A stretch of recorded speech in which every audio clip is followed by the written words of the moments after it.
So I'm going to be breaking down Ridley Scott's 1982 film Blade Runner. I will be focusing on two scenes, problem and solution. The problem, according to the ring structure, is the central conflict of the film. So in the case of Blade Runner, we are introduced to these AI machines called replicants. So in this future, replicants are these machines built like to look like humans, uh, but they are, of course, given the emotional capacity of a machine.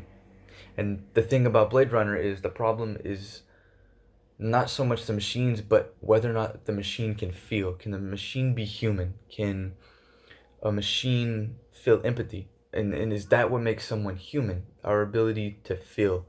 And so in Blade Runner, the first scene opens up in this cold office, uh, where most of the film is filmed in heavy shadows, like key lighting and fill lighting, which those are basically your main 3 points of lighting in film. So real quick, a key light is usually like your main source of light. So a key light is your main source. A fill light is used to soften the shadows, and it's usually on whether on your left or right side, depending on where you want to position it. And there's a third one called the backlight, which is usually a rim light, and it's positioned behind the subject. Uh, Usually you can see it. The light will just be casted here on the back, and it will give you very bright light. So with that in mind, uh, the scenes like these two right here, these two stills, utilize key and fill light, and they really get you to focus on the people in these two scenes because this scene that's going on, of course, it's a replicant being interviewed by a Blade Runner, which Blade Runners in this movie are special police officers that hunt down replicants because replicants that go against what they are programmed to do are seen as fugitives and criminals. And Blade Runners are sent out to retire them, of course, to kill these replicants because replicants are only seen as disposable tools to further society. So in this film, it, this scene specifically has you focus on these two people, the Blade Runner and the replicant Leon, who uh, is actually disguising himself as a normal person, but unknown to the Blade Runner, he's actually a rebel that you will get to meet from a kind of like a rebellious group that you'll meet later on in the film, because they play a central role in the story. So of course, Leon is being interviewed, and like I said, the film focuses on very very low key lighting, key and backlights to really get you to focus on the faces. These I like this two stills because it gets you the great emphasis on their face, like Leon right here, or you can see kind of like this little light in his eye, uh, that kind of gives them a more machine look. Because if you compare it to the photo of the Blade Runner right here, no light. They're in the same room. They're looking at the same thing, and yet he has no light, little lights in his pupils, compared to the Blade Runner. So it already is telling you, hey, something is off. Something's off about this man. And of course, through the empathy test, you can see his emotional response starts to change when he realizes that the responses that he is given or like giving aren't human enough, according to the Blade Runner and the machine. So the scene ends with the Blade Runner just dead serious, like this, dead serious, with the use of more key and motivated light. Motivated light is usually lights that come from like a natural source. It could be like a window or a computer or say like just anything that has like great use of light. But specifically in this scene, it is the windows behind, like right here. And so of course the Blade Runner stands up and he kills the police officer, the Blade Runner.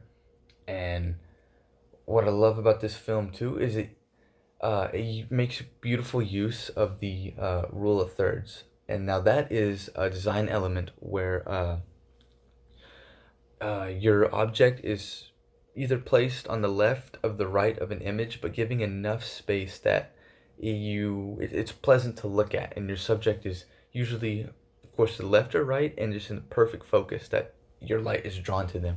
And a lot of the stills in this movie, in these scenes, utilize that design element.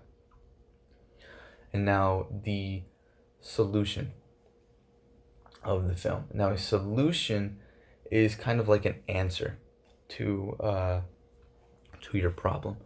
And so the problem again is that replicants are seen as evil. They're seen as machines incapable of having human like emotions such as empathy or just anything that could make us human. So of course replicants are machines. Now at this point, they know that they are machines. Of course, they know that they are just disposable beings. No different than like a computer. You get an old computer, you throw it out. When you get a new one. So, excuse me. In this scene, we are introduced to two new characters. The main protagonist, Deckard, a retired police officer who was dragged back in to hunt down this rebellion of replicants.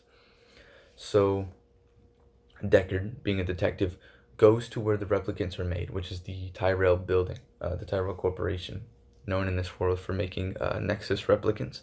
So he arrives at the office, and this beautiful woman comes out of the darkness. So right off the bat, this scene again uses more low-key lighting. And low-key lighting can be described as just softer light and heavier shadows on your face. So this replicant, so the thing about this scene that's also great is that neither one of them know that she's a replicant. So the scene opens up in this beautiful room. She comes out, soft lighting, giving her like this mysterious kind of look. The lighting in this scene specifically plays on this mysterious nature of her, and Deckard's kind of like unawareness to her presence and like what she is, and if you compare it to the previous scene, there's a more warmer tone and warmer colors. See, like if you compare it to this still right here and this one, it's obviously a huge difference in color, setting a different tone where the first one feels cold and everyone's unfriendly. There's not everything just feels off. The whole scene feels off. But if you compare it to this scene with this new woman and Deckard, it's a very different feeling. It's a more warmer, kind of approachable feeling. With Deckard here having also the same thing, more warmer look with the fill light and a backlight and of course a key light, all having you kind of just focus on his face, focus on his reaction, focus on them.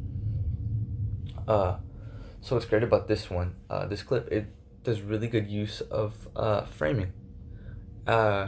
Here's this woman on a dark background, where she's slowly walking towards Deckard, and it's kind of like drawing your focus onto her. Like who is she? Who is this woman? I think these two scenes are actually really good because Deckard is covered in low-key lighting, and at this point he's telling her about his job and how he just sees replicants as these disposable machines, and he has no really it doesn't affect him putting one down. To him it's just nothing. And it's ironic because he doesn't know she's a replicant, and with her, of course, she's in this light. She looks more human compared to Deckard, because here's Deckard talking about killing a living thing. Deckard's like, I have no problem putting a replicant down. It makes no difference. And then here's this woman who kind of has like a witty remark about, oh, have you ever put your own people down on accident? And it gives her kind of a more human look. She kind of like gives him a taste of kind of like his own medicine. She's kind of being smart about her what she says. So she has this two just Phil and Key Light giving her a soft look. Okay, so then the film transitions into Tyrell comes in and he tells Deckard, I want to see if this test works. Test it on someone. Test it on a human. He tells Deckard, test it on a human first. I want to see, if it works. Uh, and there's this beautiful shot of more practical and ambient light of Rachel. And what's great about this is, again, it's like this duality, this two sides of her, yin and yang, kind of. Like uh, here she is, kind of, a replicant, looking more human. Two sides of her, the human side and the replicant side. So the film transitions into a part where the curtain comes down, so the room is dark. Again, then the color kind of changes to that cold look, the cold feeling that it was in the previous one. Uh, and there's this beautiful, these three shots right here are all beautiful, with the use of lighting on Deckard, highlighting like his lower half, with his upper half being just dimly lit, again with some motivated and key light. I The use of this is, I believe, it's because Deckard at this point has more control with his mouth rather than the rest of him. Because this time he's speaking. He thinks that his words are in control. They are going to dictate what happens next. Where Rachel here is in a softer light, and if you notice in her eyes, there's again greater emphasis on the pupils with lighting. These ones being bigger. So right here, you're already given a hint that she isn't human completely. And that transitions again to this other shot right here. One of the most beautiful shots in the film, where right there, it tells you she is a replicant. She's got these beautiful, just the lights in her eyes, of her pupils just lit up with this beautiful low-key lighting, with motivated lighting coming from the cigarette and some backlighting, of course, on her back. And it is revealed at this point, right after that, she is a replicant. And, Deckard says to Tyrell, how can it know it's a human? And at this point, Deckard starts to question himself a bit, because now the problem is that replicants are seen as these inhuman, almost sociopathic beings. They're incapable of feeling. But then you have this new replicant, Rachel, who has a more humane look to her. She's witty. She's more sensitive. And that it's a huge contrast to what we, the viewers, and Deckard himself have of Blade Runners. Because our first interaction with the Blade Runner was Leon, and when he failed the test, he turned violent. He killed the Blade Runner. But in this one, she passed, but she was also revealed to be a replicant. But there was no violent tendencies in her. And so now that raises the question, if a machine is given the system of memories, of feelings, can it achieve a humane state? Can it be human? Can it feel what we feel? And that's why I think these two scenes are beautiful when juxtaposed, because they are like both an ironic look at humanity. Because it's just an ironic look, because now it is questioning our take on morality and the existentialism about, like, what is it to be human? Is it violence that makes us human? Is it compassion that makes us human? And so when you compare these two scenes, especially in color like this, while they're both cast in heavy shadows, the lighting is what gives it that look. It's what achieves this sense of like calmness with Rachel, and this just cold, uh, just almost just depressing look of the first scene.